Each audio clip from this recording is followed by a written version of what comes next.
Afternoon, how we doing? After lunch. Welcome to Building Awesome Azure Function Apps. I am Rachel Appel. I work for Microsoft. I do things and stuff on the web, in the cloud, so mostly ASP.NET and Azure development. Anything that you need to know about me is at rachelappel.com, or just look for, Rachel, how many Rachels could there be at Microsoft? So we're going to take a look in the next hour about what Azure Functions are, what we could do with them, how to build a quick Azure function, and you should be able to get up to speed a little bit to start running off and building a few function apps for yourself. So what is Azure Functions? So the first thing is, it's code. Much like if we went back to programming 101, when you first learn how to write code, and you learn what a function is. It's a block of code. It often accepts some input, does a thing, and then returns something. Sometimes it doesn't even take input. Sometimes it doesn't return output. Sometimes it just does a thing. So it's the same thing here, but it's cloud enabled. So we're going to take that little block of code, put it in the cloud, and it's going to become special. And I will walk us through how exactly it becomes special as opposed to a function in any old programming language. So we have code. And we also have events and data. A function needs to be launched somehow. And in traditional programming, you would write some code, often a function, to call another function. And that does something, returns a value, and we work with it. So that would be the launch or the event that might kick off that function. And then, of course, there's data. Pretty much all of programming is worthless without data. Data runs everything. So when we take all these together, we get the really cool Azure Functions logo. That was literally how they built that. We have like a whole department that makes logos too, right? Whole team to do that. Not my team, different team. So just like your regular function, it's just a unit of work, starts, does stuff, finishes, may have inputs and outputs. So very basic so far. Where you could get the information on Azure Functions does not appear to be Azure Functions at all. It's under the web jobs source. So if you go to GitHub, because we're all about the open source at Microsoft now. So if you go up on GitHub, you could start looking at the web jobs SDK, and that's where some of the root of this code base came from, being able to run those web jobs. So very many repos here, your scripts, templates, the SDK itself, and some portal code as well. Where we might use Azure Functions. All the day-to-day stuff that you do already, you can put into a function. And it could be from anything from tiny little bits of code to big enterprise systems, depending on exactly what your needs are. Some of the things that you do, most every business has. The timer-based code. You might have some code, maybe it's in SQL and it's stored procedures, and they're set up with the SQL job, and at midnight it runs every night. Or a console app that also runs daily, weekly, monthly, or on some time. Windows Service, right? Same thing. They might run on a timer. Every company has code that runs on a timer. And often, that code that runs on a timer is not like this huge project.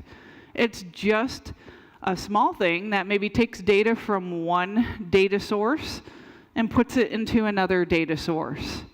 This is everyday coding in every business. So that might be based on a timer. You might do things like transform one kind of data to another, so CSV to blob, one SQL to another, text files to SQL, et cetera, et cetera. All these different ways of taking data, moving it from one place to another to integrate with our systems. Some of those systems you may have written in-house. Other ones might be third-party packaged software that you've purchased. Doesn't really matter. But we often, as developers, have to write code to glue those systems together.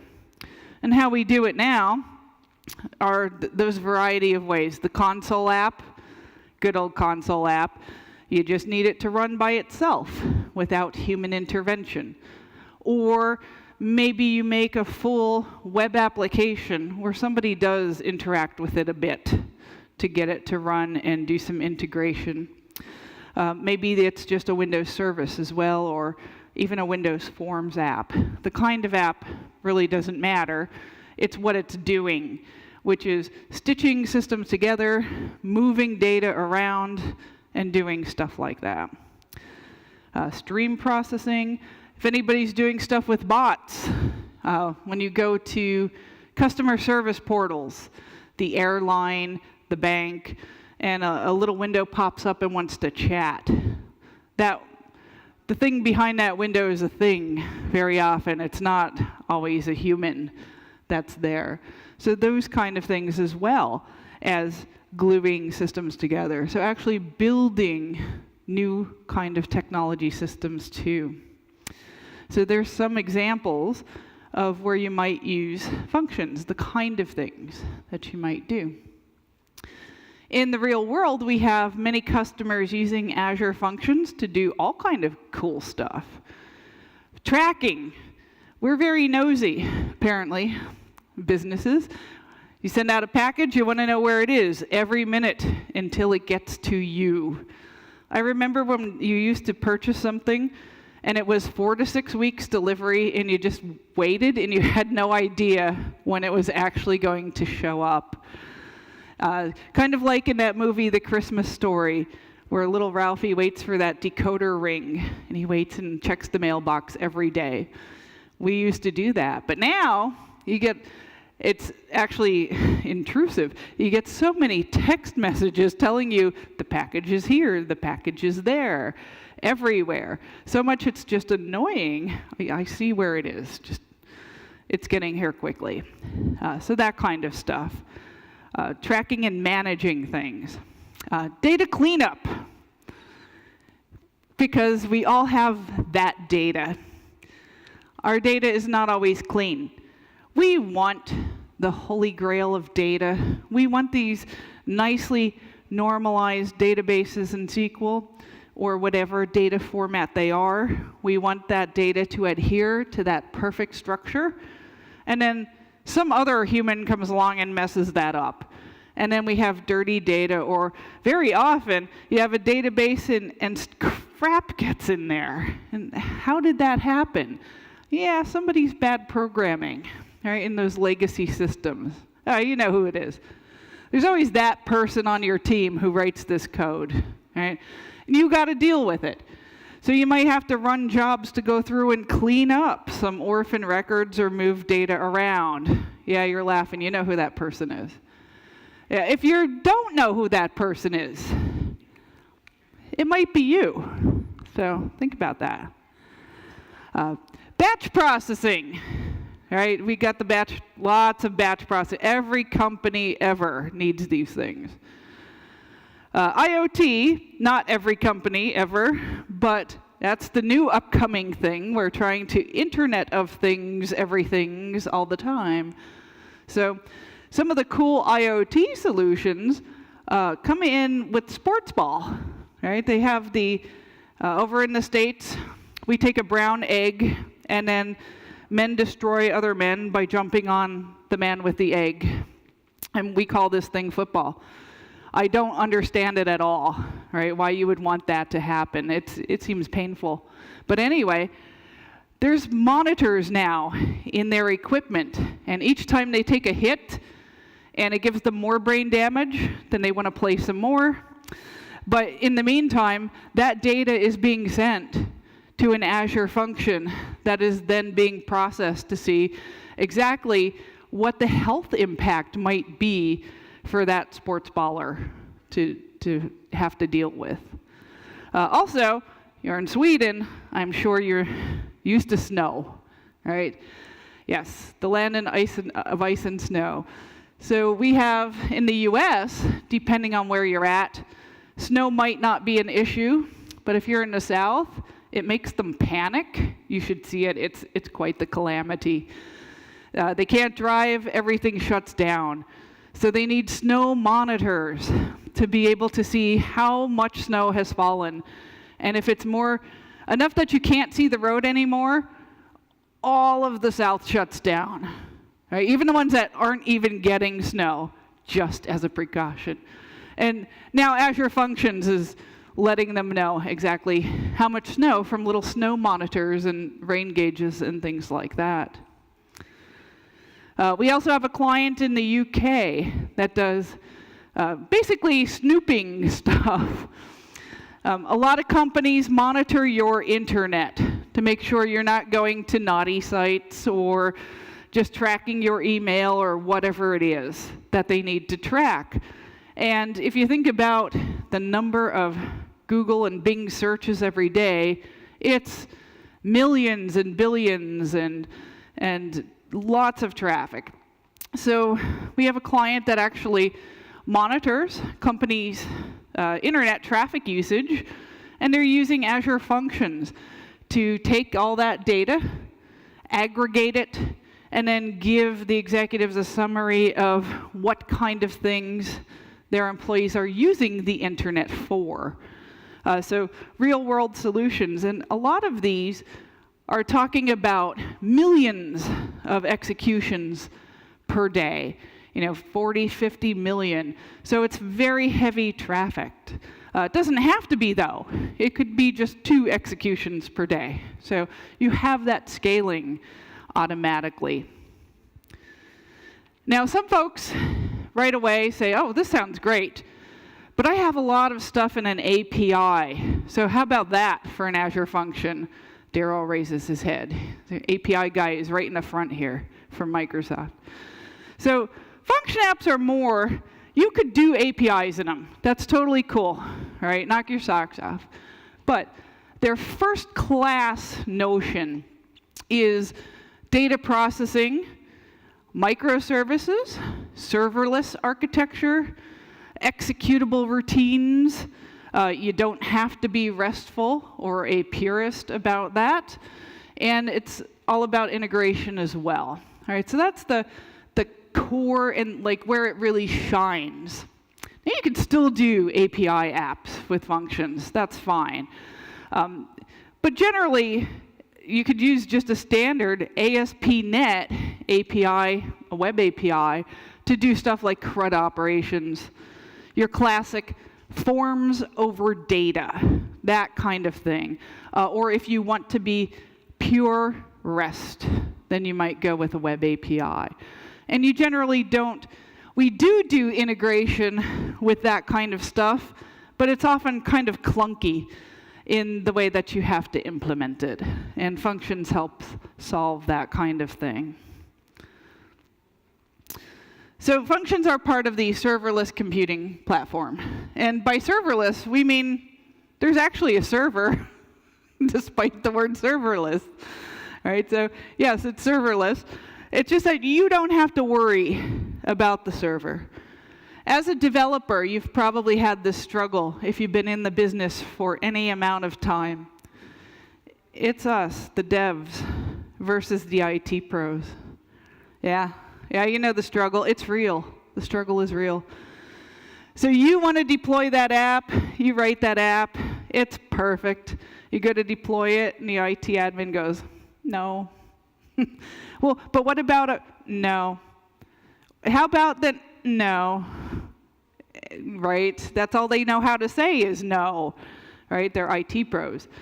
Then they get the DBA involved, and it's a chorus of no, no, no, no. Right? We can't do anything. So, serverless computing gives us as a developer a way to just focus on our code, get that app, and then just push it into the cloud very easily.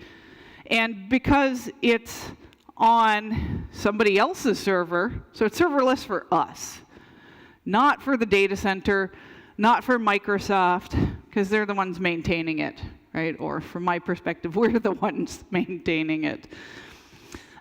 So it's just that you don't have to worry about that. And your IT pro doesn't have to worry about you deploying to a machine that is not patched correctly, or that they have to do some things to make sure it's secure first, or whatever it is that the IT pros do exactly. I still have yet to figure this out. I just made one mad. He's leaving. Bye, IT pro. But that's the thing. So it makes it easier, so we don't have to worry about infrastructure, because our job is to solve business problems, not to solve infrastructure problems. Unless you work at Microsoft, because we build the infrastructure there. So that's the exception. So it's all about this line, running code, not computers. I'm all about that. Right now, I remember when you had to install device drivers and do all that stuff. Whew, no more, right? Those things are gone. So that's all what serverless is all about. It's event-driven, it's scalable, without you having to do stuff. At one time, scalable meant you had to work with the IT pro to purchase more machines, set them up. Well, they would set them up, do all the security, all of that legwork. But then as the developer, you had to watch and monitor your app times however many servers in your farm in-house. Now we don't have to worry about that anymore. Serverless also helps with things like, really complicated stuff with lots of little moving parts. Also, here's a good one, sporadic workloads. Companies have, this is a tough one for a lot of folks. If you think about TechDays, happens once a year.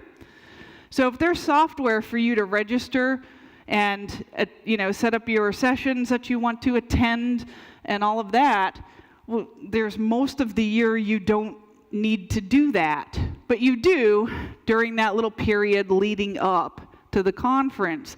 So it's sporadic. But when that's happening, just think of all the thousands of attendees that are hitting that service all at once.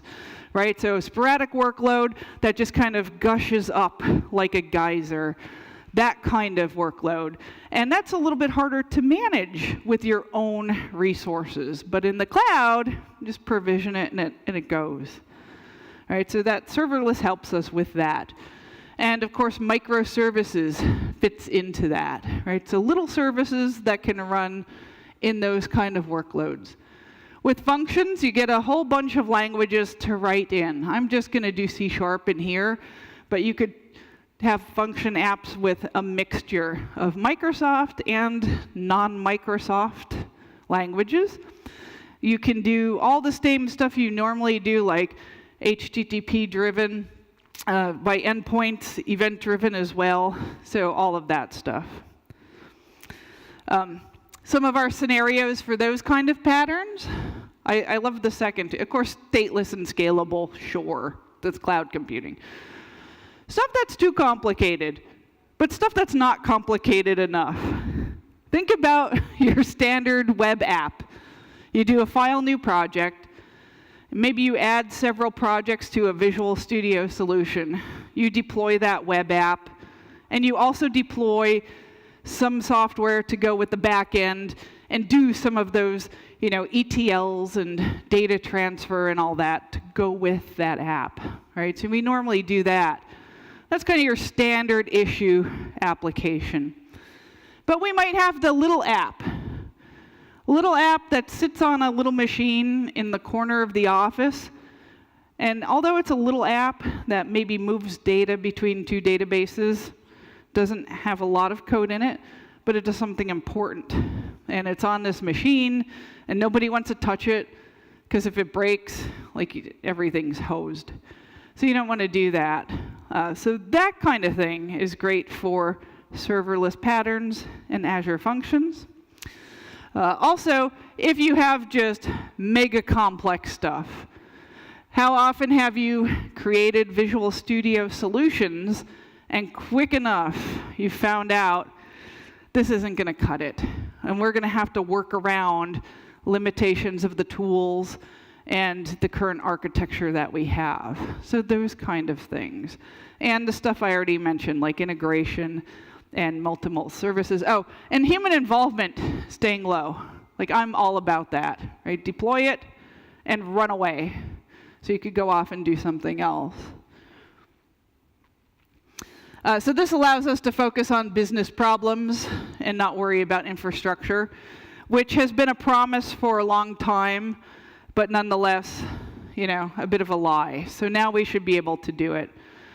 How we do it, of course, is with our architecture of just adding on top of .NET. This is the obligatory slide from management at Microsoft that we all have to put in our talks, right? So basically just shows what the platform looks like.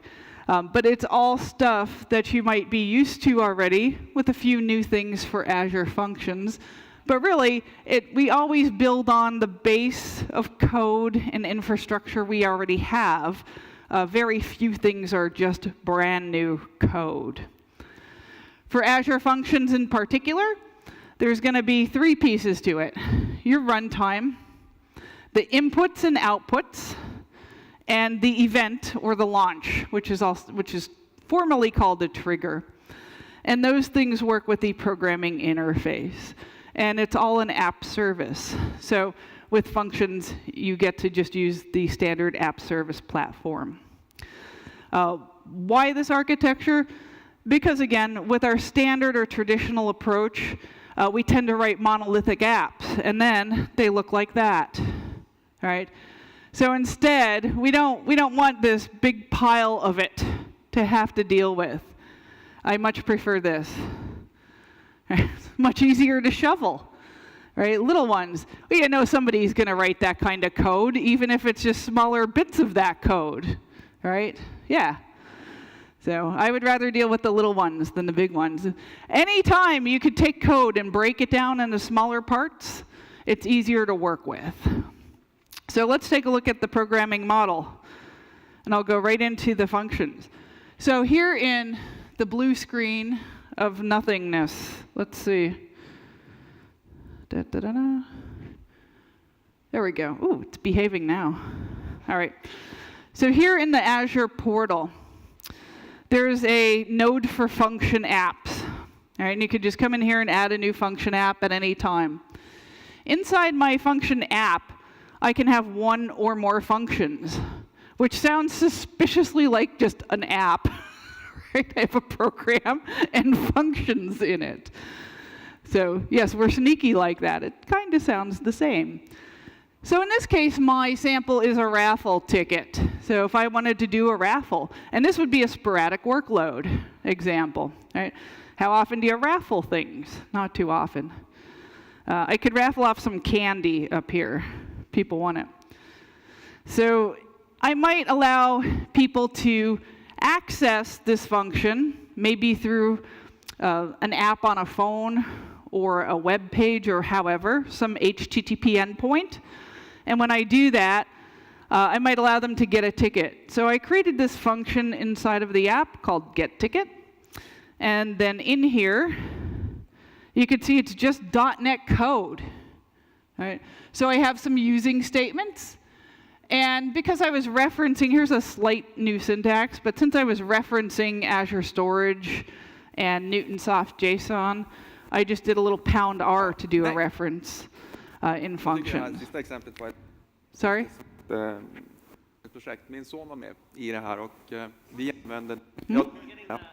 Oh, the other room is talking of, the other room did this to us before. I thought someone was asking a question, and then I'm like, I don't speak Swedish. What did you say? Pigs in space. So in here, because it's just a small raffle ticket, it's just going to generate a random number to return. And when I do that, I take that random number and I just stick it in Azure Storage to hold on to it until I select a winner later.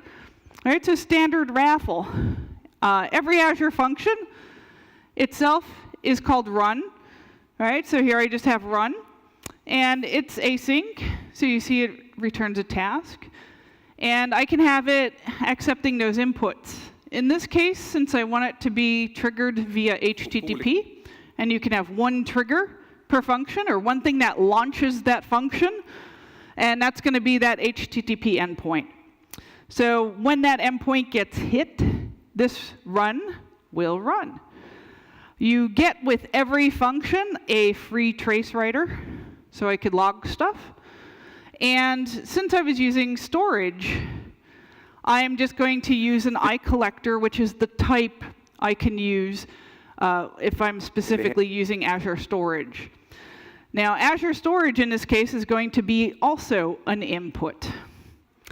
Then I run through the code, and I take the ticket, and I just add it to Azure Storage. So there's some code here to create a new instance of a little ticket object and set up a few properties as to whether this was what the date and time was and all that good stuff. Then I'm going to just create an HTTP response and give back the ticket number. So in this case, I'm just going to call it ticket with a little t and just get that random number. Because I was using Azure Storage, I need something to derive from a table entity. So I have a little class here. Now it's because it's a demo. In a real solution, I might actually move it to a little file with that class by itself. But I don't have to bounce around if it's right here for the demo. Now how I set this up is I could write the code right here. I can also write the code in Visual Studio or even Notepad. You don't need any tools in particular. But something of note is this Integrate tab. So if I click on Integrate, here's where I get to set all that up. So I get to set up the one and only trigger, that request. And here I could say I want all the methods. And here is where that parameter is. The input was called REQ in the method signature. And here I could even set up a routing template and authorization. So I'm doing anonymous, but you can actually set it up at the function level, and you could set up HTTPS and all that good stuff too. Now, for this function, my inputs and outputs, if I come here, I don't necessarily have any, oh, actually, I lied before. That Azure Storage table is an output, not an input. It's an input in the select winners function. So here I don't have any inputs, but I do have an output. Two of them. Just a standard default return, which I'm doing as the HTTP request or response, and the storage table. So if I click on my storage table, you can see here, it's called tickets, little t, and that's for the code. And the Azure Storage table name is tickets, capital T. So if I go into, say, Azure Storage Explorer or a tool to let me look at Server Explorer, even in Visual Studio, I can actually see the blob of tickets in there. And then, of course, my storage account. Now, what I could do when I'm in this Integrate tab is click on this little documentation link at the bottom, and it will give you everything you need. All of the types that you can use, samples, and what it might look like if you were to use this. Now, these are all called bindings, triggers, inputs, and outputs. You can have multiple inputs.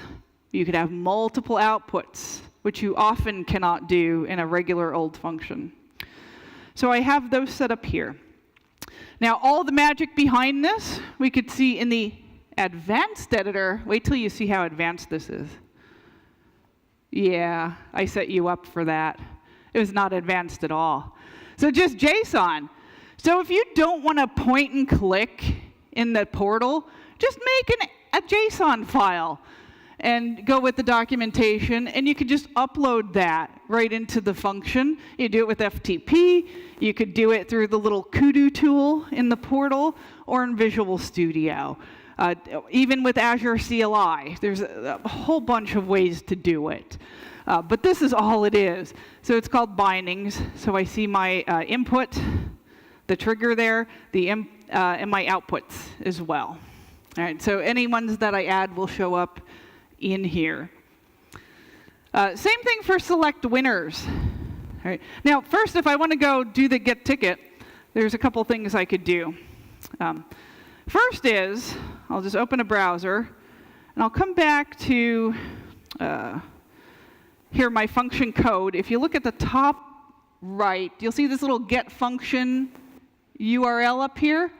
If I click on that, it shows me what this URL is, and depending on the auth that I set up, it'll give me possibly a key. I'll copy that and just paste it over here. And you could see it's the name of that function, azurewebsites.net, and then /API/function name. All right, so if I do that, I just get a little bit of JSON back. So that was that line of code right here is where it returns that as a JSON string for me. So I could do that. So actually, if you have a laptop or phone open, you could hit this right now. Or you can go to, I could set up just a web page, an HTML page. Here I have azure-raffle.azurewebsites.net/ticket.html. And I can just keep clicking a button and getting a new ticket. If I view the source on this, I mean, this is very basic AJAX code that surely everybody in here has written before, right? Just standard AJAX code. All I'm doing is making an HTTP request and asking for a new ticket.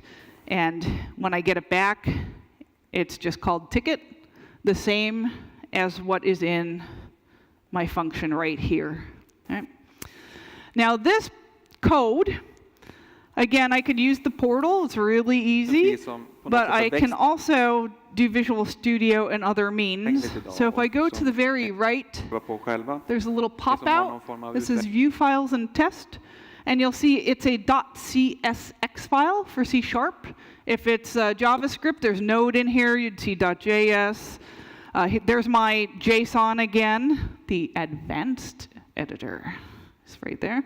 Here's my CSX. So all you need to do is you could use Notepad, create your CSX and a JSON file, and upload them. And that's all that you need for a function inside of a function app. So it's at least one function inside of the app, but I can have more. If I look at the select winners, it's very, very similar. Again, an HTTP endpoint. And the trace writer again. And then this time, I'm querying the Azure storage table and putting them in an iQueryable. And I also write to that table. If I select the winner, it checks them off as already selected, so you can only win once. One piece of candy, that's all you get. So in here, all I'm doing is just going through every, say, 25th row that's not selected and picking off a winner. It's nothing fancy at all, just to have that. And I just for each through the table and grab random tickets to pick out who won. And then the same thing, I'm just returning the winners that would happen. And when I want to test that, again, I could do the get function URL, or I can create a web page to access it via AJAX, or whatever it is that I want to do. And then I could do the select winners. So there's a whole bunch of winners. That's all the candy I have in this little bowl up here too. So if anybody has those numbers, come up and get a piece of candy.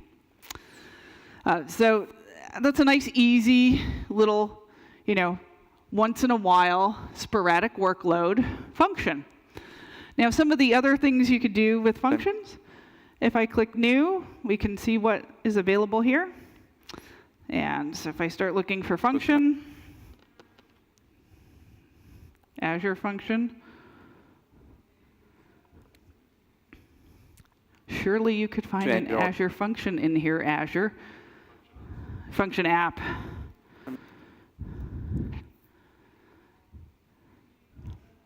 slow internet at the conference. Every conference ever, right? There we go, function app. When I go to create a function app, I'd give it a name, so my cool function app. And of course, you could subscription and resource group and other information that you might want from Azure itself. I'll click create. We want to get to the stuff after you click create. And while it's taking a second or two to actually do the create, in Visual Studio, I can do a file new project, and I could do the same thing. I can just come here to cloud, pick off Azure Functions, and I'm in 2017. So when you install it, if you just pick off the Azure tools, you should have these tools. So here I have my function app.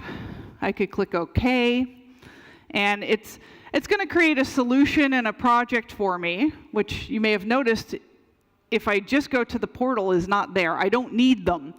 But if you work in Visual Studio, you need them for Visual Studio. So here, you get a really basic project. There's not going to be much in there like you would with like ASP.NET. You might get a lot unless you do an empty project. Then I'm going to add a new item, and I'll pick Azure Function. And when I do, I get this choice. Now this choice should show up in the portal as well. So here I could say, hey, if I have blob storage, anytime something's written to blob storage, trigger this function to run. And I could query blob storage instead of Azure storage tables. Or queues, service bus, your webhooks, HTTP, even SAS tokens, GitHub comments, because I'm not nagged enough with GitHub comments. We want more, right? Image resizing, like all kind of stuff is in here, right? So timer, any of that. So I could pick whatever kind I want, and you're just going to see they just do .cs in here, but it deploys as a CSX. But it's the same thing. The only difference is in these tools, you'll see a few attributes to make it nice and sparkly and all that good stuff. But here I'll see if it's a timer. Linux people be happy. It's a cron expression that you set up your timers with. And then since if I triggered it with the timer, you actually get a timer info object to work with, right? And along with your log. And then I can go and I could add more inputs to it as I need, or outputs, and I could write the code right here. Now that should have popped up something, should have. Is that not a good name, or is it still just slow internet? Actually, let's see, maybe nope, that's just how much stuff I have. Yeah, let's try that again. Yeah, usually it just doesn't sit there like that. I think slow internet.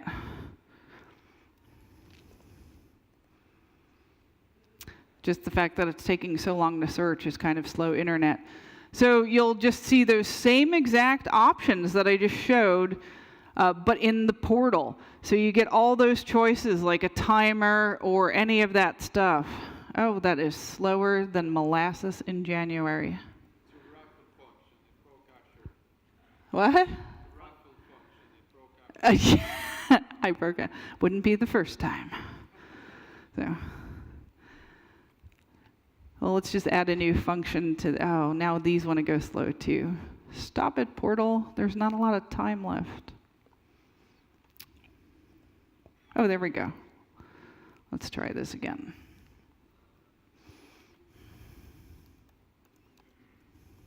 Slow internet. Somebody probably used the name slow internet app. So it does have to check and see that you are using a unique name. And if it does it at a conference, boy, it's going to take like all day, apparently. So, and this is, yeah, internet just went belly up here. So. All right, we could just go back to Visual Studio and start looking. So the same stuff. What I'm showing you in Visual Studio just pops up where you could point and click. I want a timer. You click on it, or you just see it in Visual Studio and code to it, or I want an HTTP endpoint.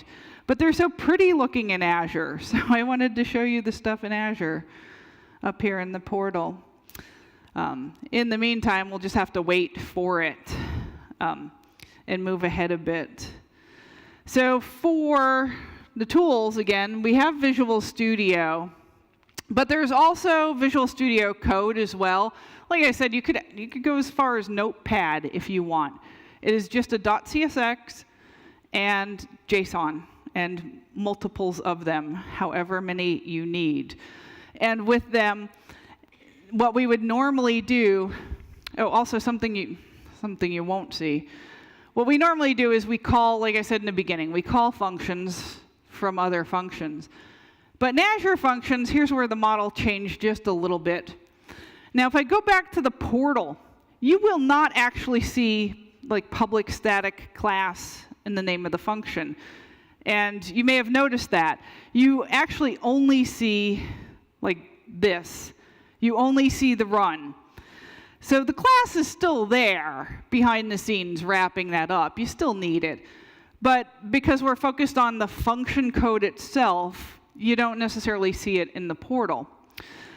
So that's one thing. And another one is calling. So if I have this function run and another function called run, I'm not just going to call run all the way down. So what I would do if I need to call one function or link it to another is set up the inputs and outputs as chaining pieces or as glue. So I did it with Azure Storage Tables. So I have the get ticket, and it creates a ticket, and then puts that number in an Azure Storage Table. Then the next function uses that same table as an input. So it was an output from one function, an input to the next. And then maybe that writes to a queue, and then another one picks up from a queue. So except for maybe the timers might be a little bit on their own, but we tend to stitch together the functions with the inputs and the outputs and the triggers as opposed to a direct call. Now you can do a direct call, but that's where we're kind of going off of the serverless/microservice kind of model, and you're just going back to standard old programming, right? What we want to do, the point of functions is often to glue and integrate, not just your standard issue vanilla programming. So we would want to take advantage of those inputs and outputs. I could do things like load one CSX file or JavaScript or Python, whatever, into another with a load statement and then call. That's fine. You can do it. But where it really shines is being able to have that little unit of code that interacts with those outer systems. And some of those outer systems are things like Twilio and SendGrid. So I can have, whenever a winner is selected, I can have that email somebody and have that call Twilio as an output, or an SMS message to say who's won if they put in a phone number or something like that. So those are the kind of things that I could glue with, not just some of the Azure components like a storage queue or a table. I could also do classic SQL Server, text files. I mentioned Git before. There's a whole pile of inputs and outputs, and they list them all here in the portal. When the portal wants to load, it's still just, internet just died today. Somebody stole my internet. Not happy about that. So, oh well. But those are the kind of things that you get. All right, so you could do everything from SMS to data stores to having it launch, not so much launch, it would be software that's running, right? Maybe a CRM, Dynamics CRM if you work with the Dynamics products from Microsoft, or like SAP products or things like that. There's a whole bunch of third-party items that you can stitch together this way with functions. And you can even do it with some of your own as well, with a little bit of custom coding. So you see how the integration really shines, much more than an API. And getting things to just run, just a little function to run. So, and the cool thing about functions is that you only get charged while the function is executing. Here's kind of a twofold benefit. Number one is that you're only charged while it's executing if we use the compute model. The other one is it's going to force you to write better code.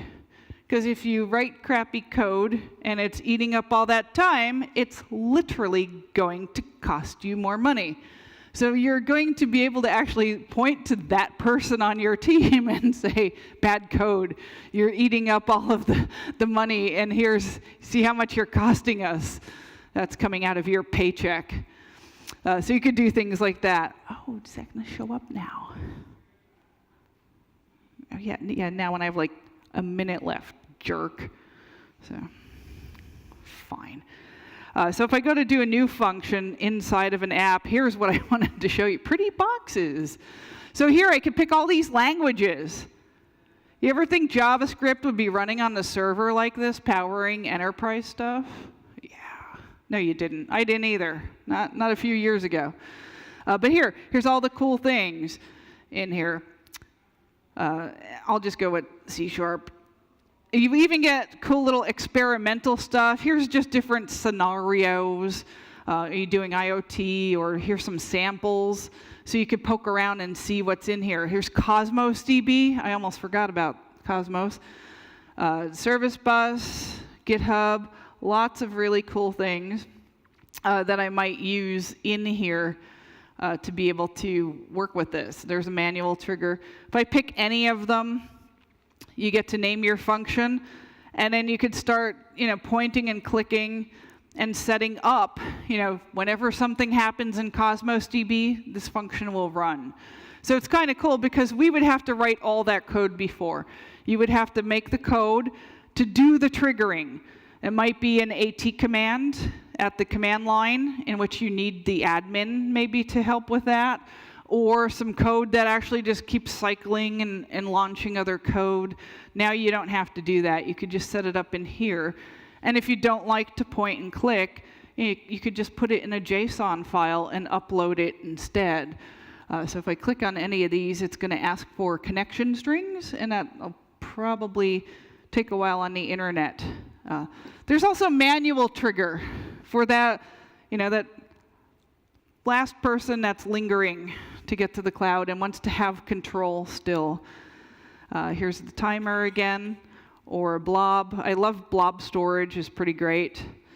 But you just click create. Now I have this new little function inside of here. And I have a little bit of starter code. Notice there's no class, right? Just my code. And I still get my CSX and JSON. But I could come here to integrate. You can do it. Yay. So I can add an input, and here's some of the inputs. Storage table, experimental, external tables. I love when it says experimental. Until it bombs, then it's not so great. But here, if I pick that, I can say, what exactly do I want to use? When I go to the external table connection, you'll see a big list of SQL and DB2 and all these other things. I should not have clicked on that. Internet. But you'll see, you'll see a list of those things that you can do.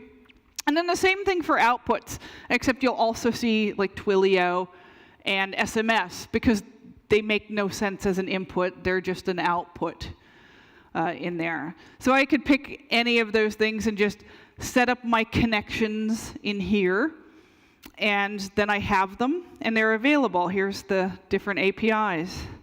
Postgres, Oracle. Oh, I almost forgot about Oracle. It's a big one. How do you forget about that? Salesforce, that's very popular. Zendesk, all of these cool things that you can integrate with. Also the same for outputs, but you get the SMS and a few extras in there as well. Bot framework, so you could do the bot thing for customer service. Or I could set up maybe email to email somebody after my function completes or during its execution. So I get all these, it's like a buffet of cool stuff you could pick to integrate with Azure Functions if you need to do any kind of integration. And we pretty much do in every business alongside your standard web applications. So that's where it really helps. And then we have the code, you could write it in the cloud. You don't even have to deploy it. But you can, of course, deploy from Visual Studio just by using the publish tool in VS, the same thing you would use for ASP.NET. So that's pretty great that we have all these nice services to be able to help us take all of our enterprise systems, get them all working together, and you don't have to do it with a little program here, one on that server, one on a developer's machine. So when they quit or get hit by a bus, nobody knows where that code is, right? We have it all in the cloud. So it helps us with all of those business processes. And that's pretty much all I have.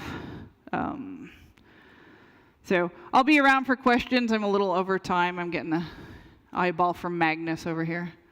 So, no. No, okay. So, okay. Oh, none. No, there's always limitations. Generally, scaling is not a problem. Like, you don't have to sit and manage scaling and things like that. Possibly, if you, instead of picking, say, the consumption plan, you could go with an app service plan. Then you might have some around how much you spend, something like that. But generally, I would say outside of just trying to put a regular web app in here, everything else that you do in business, these are much more amenable to that way. So that would be probably the limitation. Developers tend to go with, I have this app, it's just my regular app, but I'm going to squeeze it in here anyway. Sometimes it's just a web app, and that's just fine. Right? ASP.NET still works. It's perfectly fine. Yeah.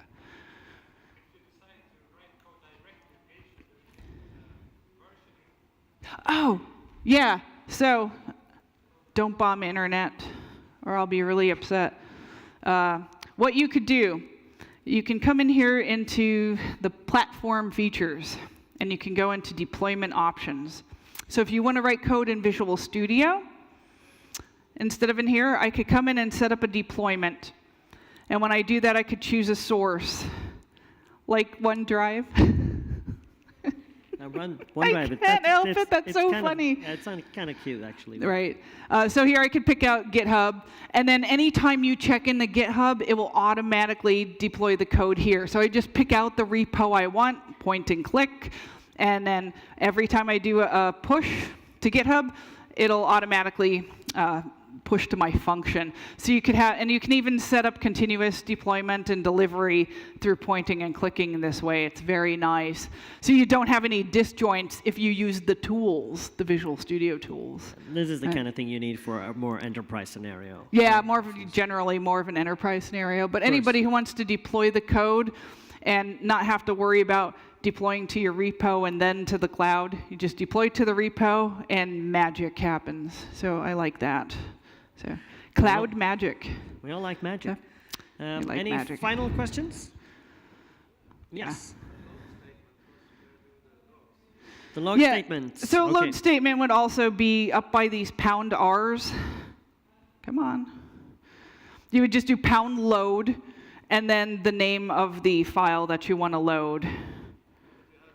The logs, the log. Log writer. Yeah, so you get a trace writer log type, and you could just do log.info, and come on, click, click, click, nothing. So this is from the legacy of web jobs, actually. Yeah, here's where you'll see that this little logs every time something runs, every time this function runs, or even if I test it through here. Then you'll see some logging if you, of course, have a log.info. And I should in here, here it is. was going to say I should have it in there somewhere. So you could get all your logging right in here, and you can even integrate with the streaming log in Azure and all of that. So. And the log statements are persisted to Azure Storage, so you can keep them. Yep. They're yours. Yep. You can do what you want with them. All right. Sounds Very good. cool. Thanks Great for questions. coming. Well, I'll thank be you, around everyone. the conference if you have more questions. And I have an app service talk later, which I get to talk a little more about functions if you're more interested in them later, too. So thank you. Awesome. Thank you very much.